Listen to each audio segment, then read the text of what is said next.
Saudara-saudari yang terkasih, berkah dalam.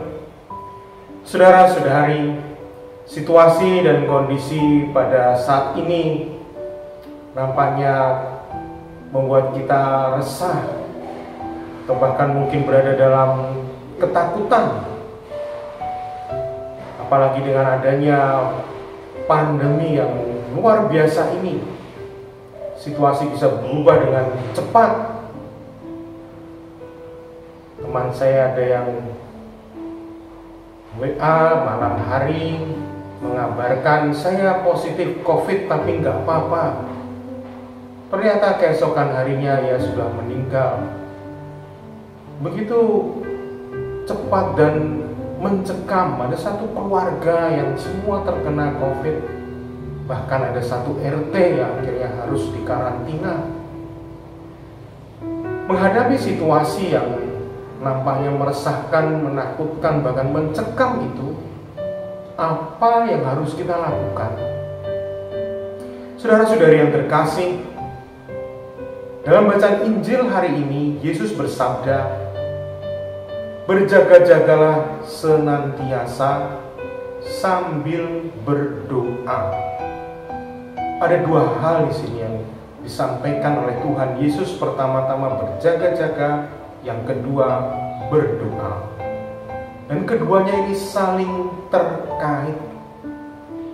Pertama, berjaga-jaga. Ini bukan berarti kita berada dalam ketakutan, kecemasan, kegelisahan, karena ini juga berbahaya. Imun kita akan turun dan kita akan rentan. Berjaga-jaga itu artinya kita menggunakan akal budi kita, akal sehat kita secara kreatif untuk dapat mengatasi permasalahan. Dalam kasus pandemi ini, berjaga-jaga bisa kita lakukan dengan memakai masker, jaga jarak, cuci tangan, rajin olahraga, makanan yang sehat. Inilah gambaran kita berjaga-jaga tanpa kita terjebak dalam ketakutan. Namun setelah itu harus dilanjutkan dengan berdoa. Memasrahkan diri pada Tuhan, berharap akan kebaikan yang akan datang, ini juga penting. Tanpa itu, maka kondisi mental spiritual kita juga akan rapuh. Ada orang yang mengatakan, saya sudah berjaga-jaga, keluarga saya sudah mengikuti protokol kesehatan dengan ketat, tetapi kok kena juga, lalu protes pada Tuhan.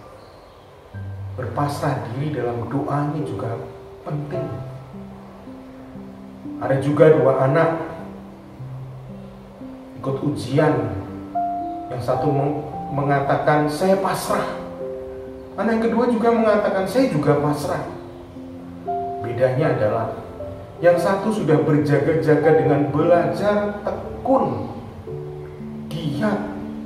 Tetapi yang satu tidak belajar dan mengatakan saya pasrahkan semua kepada Tuhan. Ini juga keliru. Harus saling terkait. Berjaga-jaga, kemudian memasrahkan diri kepada Tuhan.